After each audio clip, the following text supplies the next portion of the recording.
Exam Scholar, Real Estate Edition. Question 1. A special type of appraisal used for property tax purposes is called A. An assessment. B. An appraisement. C. A survey. D. An estimate. Answer. A. An assessment is a special type of appraisal used in determining property taxes. Question 2. If a tenant has been defiantly not paying the required rent to the landlord has the right to personally evict the tenant. B. Change the locks. C. Bring court action. D. Harass the tenant with phone calls day and night. Answer. C. In regards to tenant and landlord relationships, the Landlord-Tenant Act in most states has clearly defined court procedures with timelines for the eviction process. Question 3. Which of these is associated with a deed? A. Defeasible fee. B. Alienation clause. C. APR. D. Hypothecation. Answer.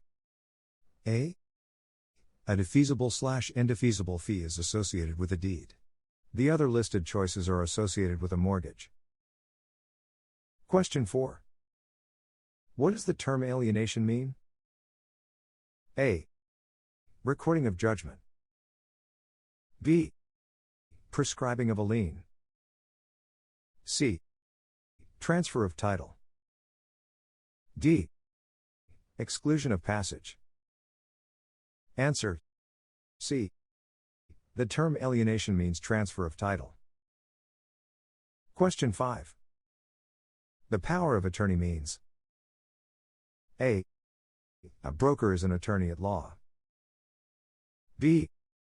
A broker can execute contracts on behalf of the principal.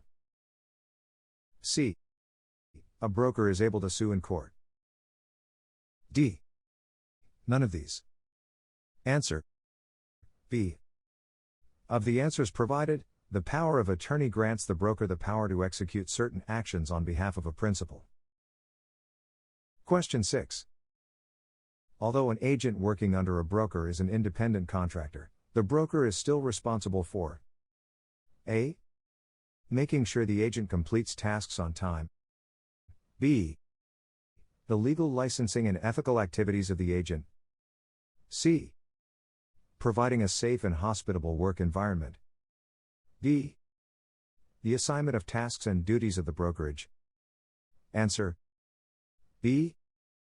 The broker is required by law to be responsible for the legal licensing and ethical activities of the agents associated with the brokerage. Question 7. What is the doctrine of caveat emptor? A. A code of ethics. B. A doctrine of tenant rights. C. Let the buyer beware. D. Must be signed at closing. Answer. C.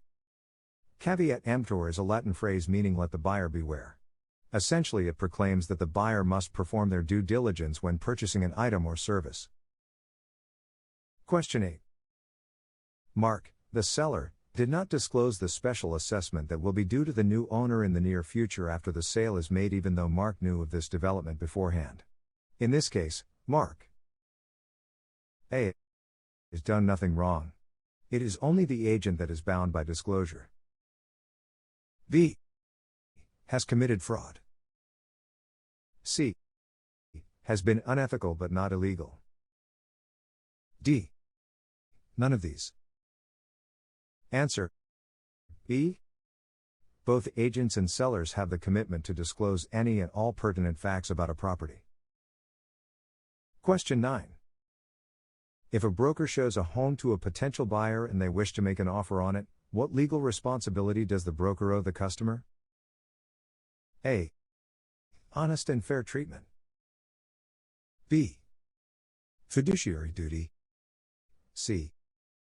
Confidentiality. D. Exclusivity. Answer.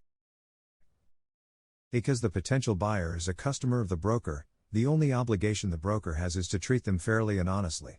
There is no fiduciary duty. Question 10. What legally obligates the buyer to pay the broker's fee? A. The exclusive right to represent. B. The broker protection clause. C. The legal rights of fiduciary duty. D. The contract. Answer. B. Unless the buyer hires another broker and then buys a property, the broker protection clause obligates the buyer to pay the broker's fee. Passing the real estate exam can be hard, like really hard. Statistically, only about 50% of people actually pass the real estate exam on their first try. Those people that pass, they go on to become real estate agents. And the people that didn't pass, they either give up completely or have to try again. Both of these options are painful, disappointing, and upsetting. Exam Scholar Real Estate Edition has been named as the best real estate exam prep by multiple publications for 7 years in a row. If you are about to take the real estate exam, Exam Scholar Real Estate Edition is a no-brainer choice. There is no other real estate exam preparation service out there that comes close.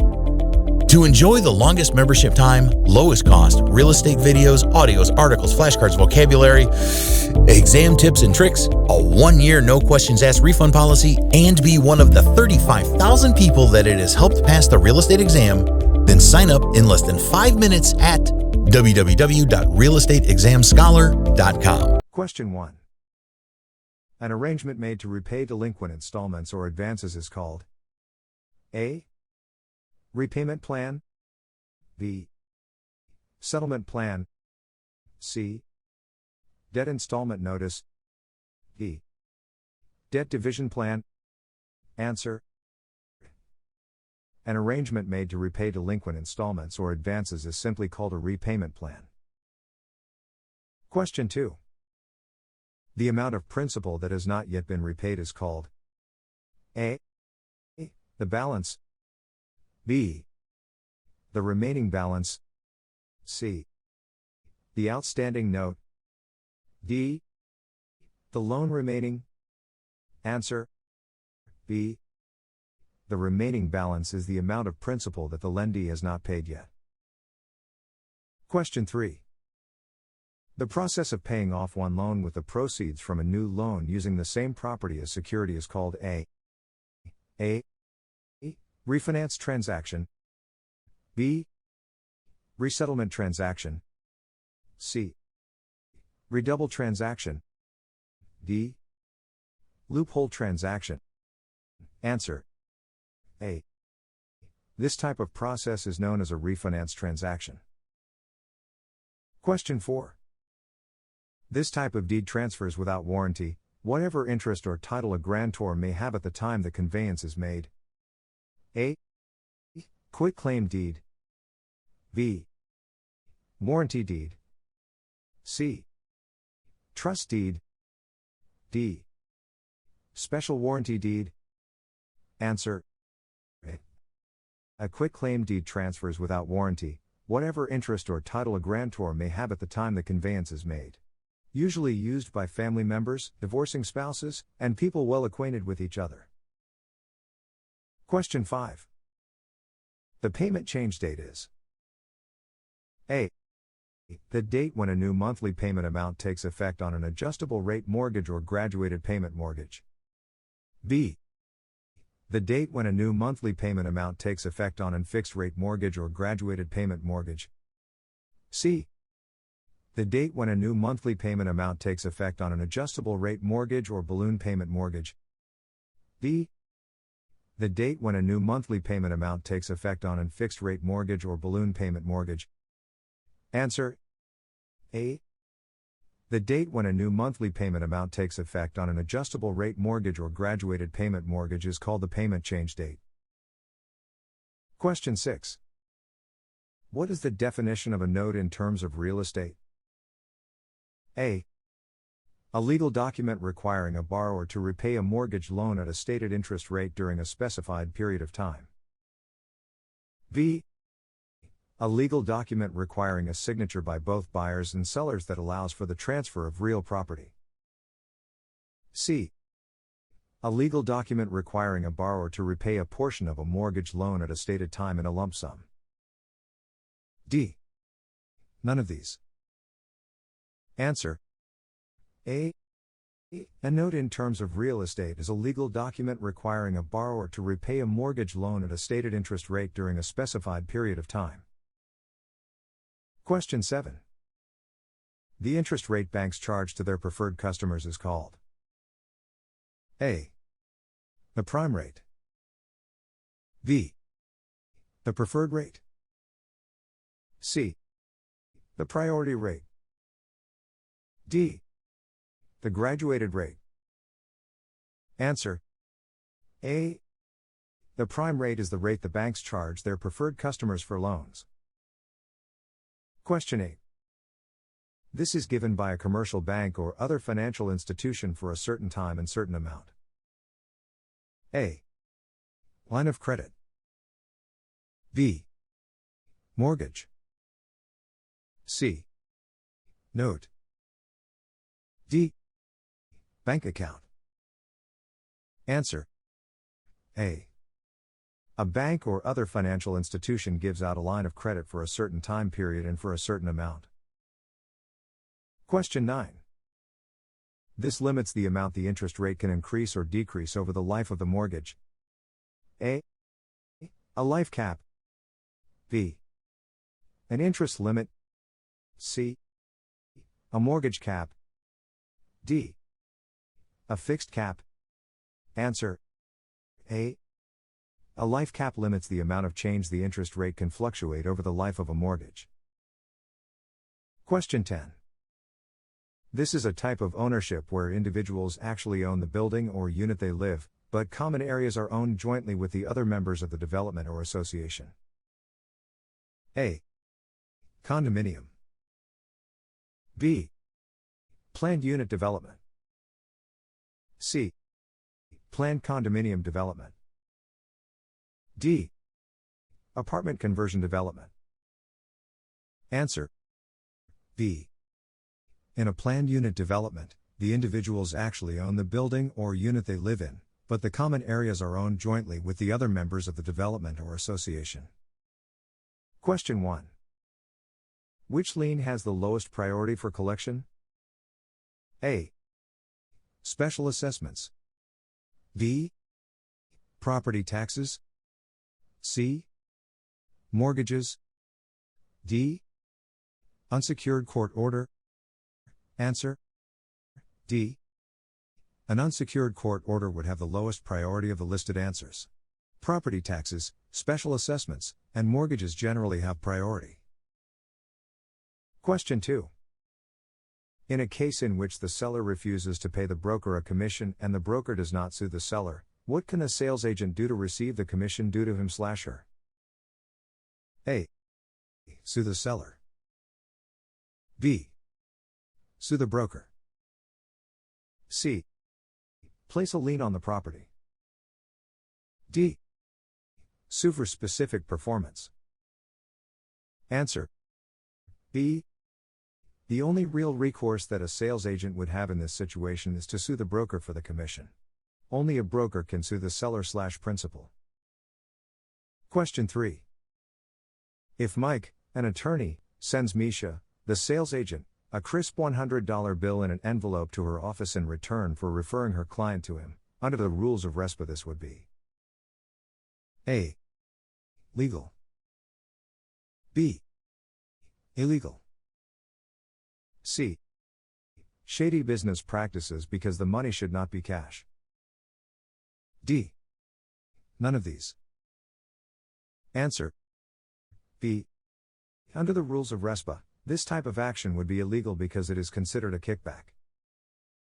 Question 4. RESPA does not regulate A. Booklets. B. That lenders make a good faith estimate of closing costs. C. Rates. D.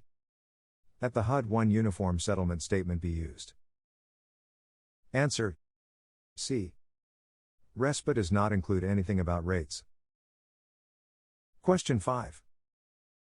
Even if a person has a low creditworthiness, the Fair Housing Law requires A. That the lender make the loan anyway at a higher interest rate. B. That the lender make a good faith attempt to obtain a loan. C. That the lender reconfigure the loan requirements to fit the individual. D. None of these. Answer. D. The Fair Housing Law does not require that a lender perform any of these actions if the individual does not meet the required creditworthiness. Question 6. The seller delivers the deed to the property and the buyer pays the purchase price in the step known as A. Ending. B. Closing. C.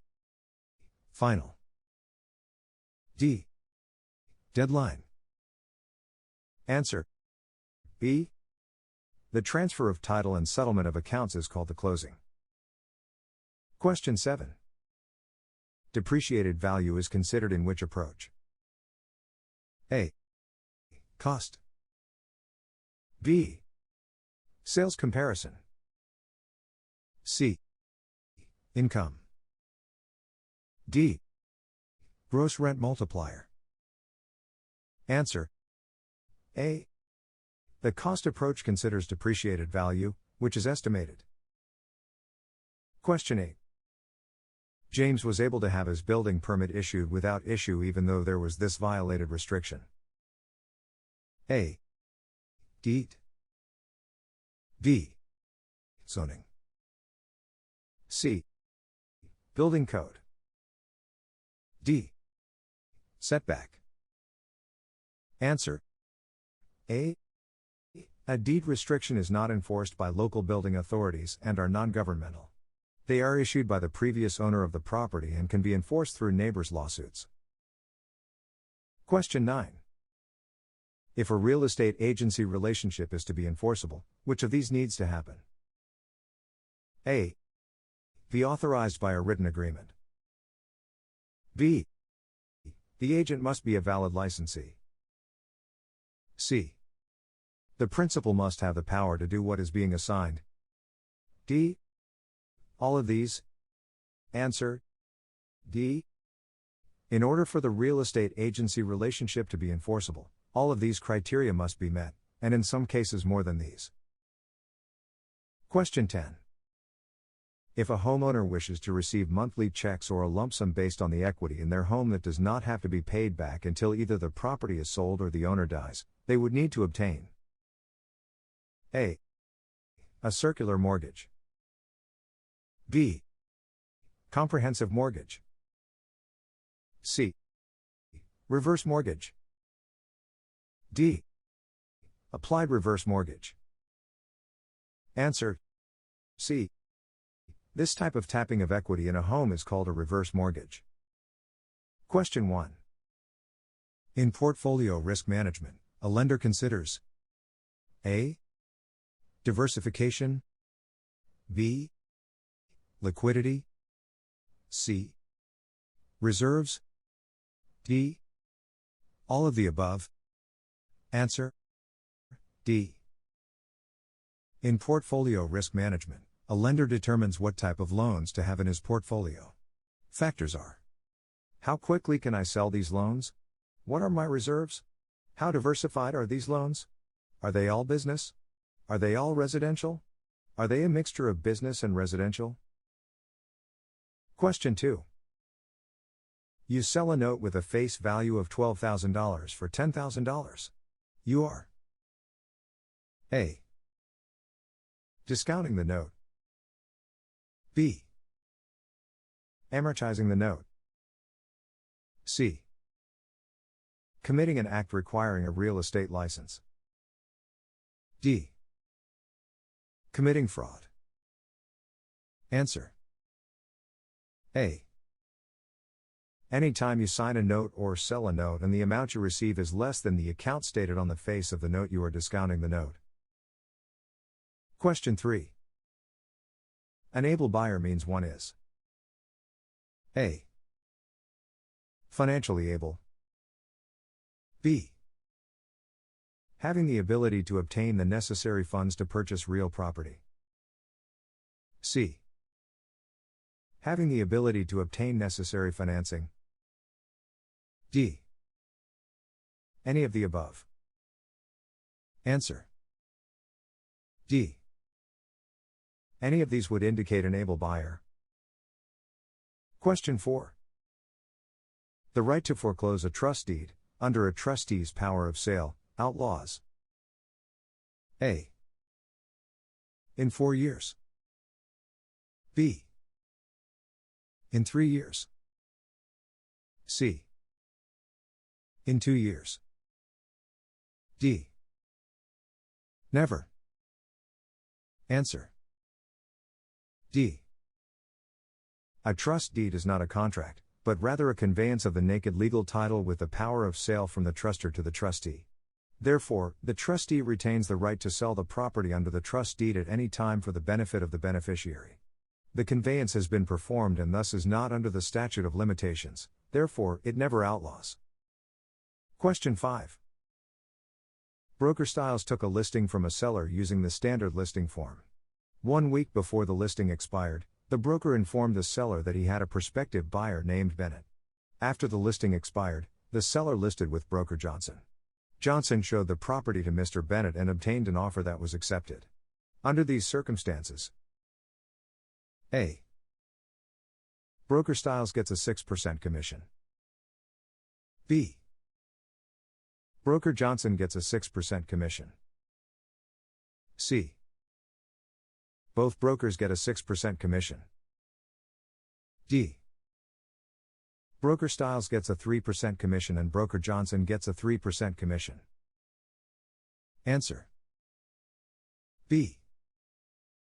In the safety clause of the standard listing form, Broker Styles would agree to relinquish his safety period if the property were listed with another broker. Question 6. A loan created with more than one borrower is usually added to the promissory note for the protection of the lender. A. Beneficially. B. Jointly and severally. C. Universally. D. Unconditionally. Answer. B. When there is more than one borrower on the note, the promise and obligation to pay that balance is the responsibility jointly of all the co-borrowers, and also each individual is severally liable for the full debt. Severally, in law, means individually. Question 7. Mr. and Mrs. Johnson, who had been shopping for a new home, found one that they liked very much, but because they felt the property was overpriced, they decided not to buy it. Their reason for not buying was probably based upon the principle of A. Conformity. B. Substitution. C. Highest and best of use. D. Anticipation. Answer. B. It must be assumed that our buyer has found another home that was equally desirable but at a much lower price. This is the idea behind the principle of substitution. Question 8. When a broker misrepresents his principal's property to a buyer, he could cause his principal to be subject to A. A court action for damages by the buyer. B. A rescission of the sale by the buyer. C. Civil responsibility for compensating the buyer for misrepresentation of the broker. D. Any of the above. Answer. D. The principal is responsible for his agent's actions. If misrepresentation occurs, there should be a rescission of the sale or civil court action for damages. Question 9. An owner of a 5-unit apartment building that is located within the city limits intends to convert the building into 5 condominium units and offer them for sale to the public. Under these circumstances, the developer A. must obtain a public report from the Real Estate Commissioner under the Subdivided Lands Act. B. must file a map with the city under the provisions of the Subdivided Map Act. C.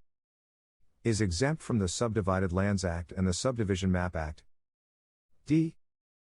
Must comply with the Subdivided Lands Act and the Subdivision Map Act. Answer. B. Any type of subdivision located within the city limits is exempt under the Subdivided Lands Act, but a condominium conversion of 5 units or more is covered under the MAP Act and must be filed with the local authorities. Question 10.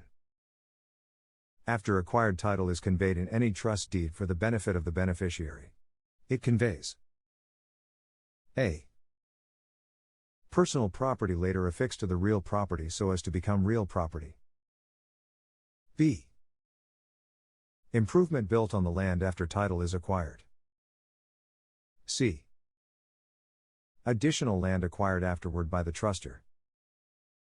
D. All of the above. Answer.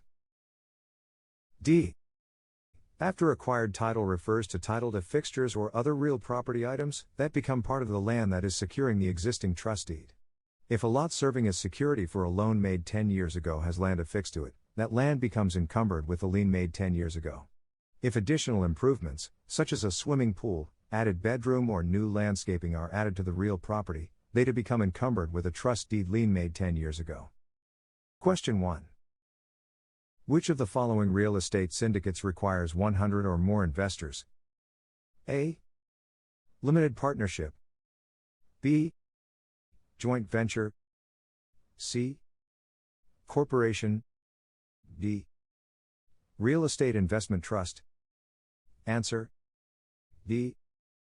A real estate investment trust, which is organized under federal laws, must have 100 or more investors. Question 2. A purchaser of real property utilizing leverage is A. Using the maximum amount of his own money to purchase property. B. Using the maximum amount of borrowed money to purchase property. C. Making the maximum down payment for the property. D. None of the above. Answer. B. Leverage is the use of credit, borrowed money, to purchase a property. When a property is 80% leveraged, it means a debt on the property is 80% of its value. The owner's equity is 20%. Question 3. A licensed contractor purchased 8 lots in a new subdivision and constructed 8 homes on the lots. He sold the 8 homes to various buyers and took back a $5,000 second trust deed on each of them. He would now like to sell the trust deeds within the year of their creation at a 20% discount. In order for him to do this, he A. Needs a real estate license. B. Must sell them through a real property securities dealer. C. Does not need a permit. D. Must deliver a real property security statement. Answer. A. These second trust deeds are classified as promotional notes and are real property securities. The contractor must obtain a permit to sell them, and since he is handling 8 in one calendar year, he is considered to be in the business and must have a license to sell them through a licensee. A dealer's endorsement is not required. Question 4. Which of the following statements is correct concerning a land contract? A. It is used when the seller wishes to convey title without a trustee relationship. B. It is similar to a lease in that the buyer has a right of possession but no rights in the title. C. The buyer has absolute assurance of receiving title upon performance of the contract. D. It is the least secure method of financing real property for the buyer because the seller has retained the title and the buyer is merely the equitable owner. Answer. D. A land contract is a security device used in financing real property, but it is the least secure method for the buyer, since the seller does retain the title. The buyer is the equitable owner, which means that he can use the property. While the seller retains the title, the buyer has rights in that title, and he often records the land contract to give public notice of those rights. Question 5. The liquidity of a borrower is generally determined by a loan officer in considering A. Debt to equity. B. Income total assets. C. Current assets to current liabilities. D. Fixed assets to current assets. Answer. C. A loan officer, in determining the liquidity of a borrower, is attempting to determine his ability to pay off current bills. Current assets to current liabilities would be the test he would use. Question 6. The owner of a property who signed a listing with a broker for 30 days was killed in an accident before the listing expired. The listing is A. No good as an authorization but binding if a buyer is secured later. B. Still in effect as the owner's interest was clear. C. Binding upon owner's heirs to carry out his promises. D. Terminated by the death of the owner. Answer. D. All personal service contract, such as listings, are terminated immediately upon death of either party. Question 7.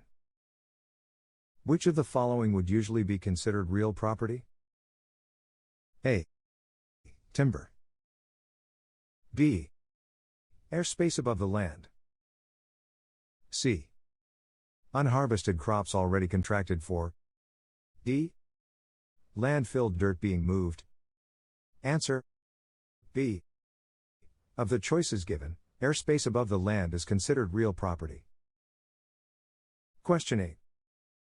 Conventional loans are distinguished from FHA-insured loans by all of the following except A. Conventional loans provide for a lower loan-to-value ratio. B. FHA loans generally provide for a longer repayment period. C. Conventional loans always permit a deficiency judgment, while FHA loans never allow them. D. Interest rates on FHA loans are generally lower than those on conventional loans. Answer. C. Deficiency judgments are not allowed on purchase. Question 9. Brother and sister purchase property as joint tenants. Later, the sister marries and deeded her interest to herself and her husband. A. The joint tenancy continues to exist in all three persons. B. The brother remains as a joint tenant. C. The joint tenancy is terminated. D. The sister's deed to her husband is voidable by the brother. Answer. C. Joint tenancy require the four equal unities of time, title, interest and possession between two or more parties. Once any of the four unities is broken, it can no longer be a joint tenancy. Question 10. Theft as it relates to real property includes all of the following except A. Entering and removing part of the realty. B. Defrauding by misrepresentation. C. Signing another's name without authorization. D. Carrying away any portion of the security of a mortgage with the intent to defraud the mortgage. Answer. C. Signing another person's name as forgery. It may lead to theft in our way of thinking, but is not defined as such in the Penal Code. Exam Scholar, Real Estate Edition.